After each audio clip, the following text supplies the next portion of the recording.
More new IEMs. Yes, today we have Thieaudio, Simgot, 7Hz, and more. Let's jump into it. Hey friends, welcome back to another episode of Bite Size Audio, your favorite audio news show. And without further ado, let's jump into our first IEM, the Tanchjim Bunny. Yes, they finally revealed the name of their mysterious IEM. Though me personally, I thought Bunny was kind of a generic name. I was really hoping for Wombat, Capybara, Mudeng, for example. But I guess they did go the extra mile of making the IEM shell the shape of somewhat of a bunny. So I guess it's forgivable. And with no other information on this IEM just yet, let's move on to our next one. Simgot. Simgot has two new IEMs that are kind of shrouded in mystery in a way. Not a lot of advertisements or samples have been sent out. The first one being the Simgot EA500 DSP. And yes, because it is a DSP IEM, it does come with a USB-C connector. Other highlights about this IEM includes tuning nozzles, yay,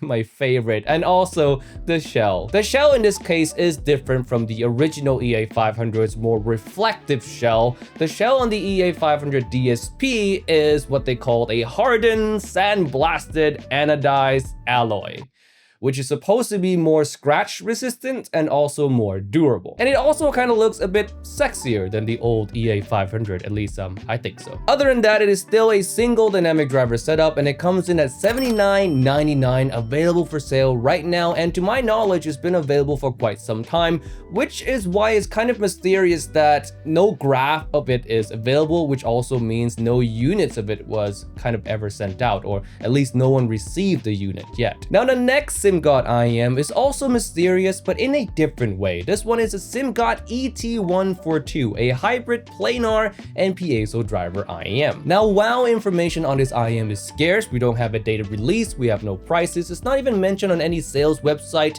and no marketing material was ever made for it yet.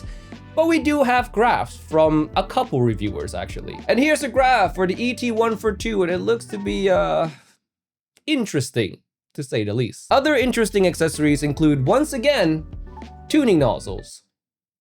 Thank you, Simgot. And speaking of tuning nozzles, we're not done. We have a third IEM that has tuning nozzles, but this IEM's tuning nozzles are very interesting looking. As you can see here, they're not your typical shape. And this IEM is the finally released 7Hz Timeless 2. This thing has been teased and announced for the better part of at least a year, if not like a year and a half now. And finally it is out to the public for sale at $229. The driver setup is still a one planar setup like the original Timeless, but in the Timeless 2, it actually uses a slightly bigger planar, a 14.5mm as opposed to the 14.2. Here's the graph of the Timeless 2 in comparison with the original, and I would assume that this Timeless 2 was graphed with its stock nozzle, and as you can see, it looks to be kind of a U-shaped version of the original Timeless, a bit more sub-bass and also a bit more air, which could be good for some of you guys out there. But you know what's always good for you?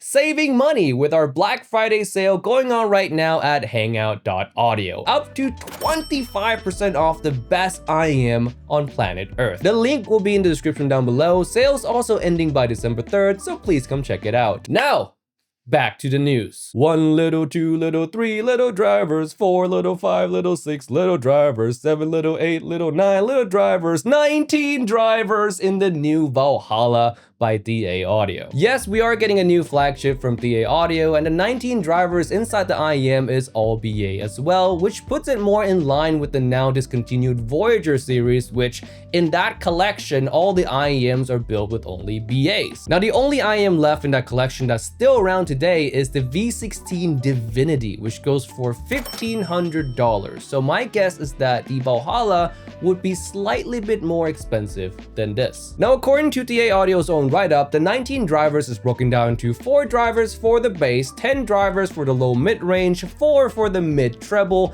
and 1 for the ultra-high. Here's the graph for the Valhalla. Now, I do realize it is not a squig graph, but this is the best we have for now, and by the looks of it, it looks to be kind of a fun and clean V-shaped style signature, so I'm expecting something that is exciting and maybe also have a hint of sounding correct. No release date for the Valhalla just yet, so let's move on to the next one, one that is the Tangzu X Flash Acoustics. Zetian the Legend. This is part of the Zetian Wu collection, which comprised of the original Zetian Wu and also the Zetian Wu Heyday. I have no clue if I'm pronouncing any of these correctly, so please correct me if I'm wrong. Now, for those who don't know who Flash Acoustic is, they are a cable company that makes cables for the more wealthier hobbyists, you can say. Now, we don't know much else about this IEM aside from the fact that it's releasing in December, but if I were to guess the driver configuration, I would guess that it contains at least a planar to go in line with the rest of the Zetian collection. And unfortunately, no graph for this IEM just yet, so let's move on to our last IEM on this list, the Mega 5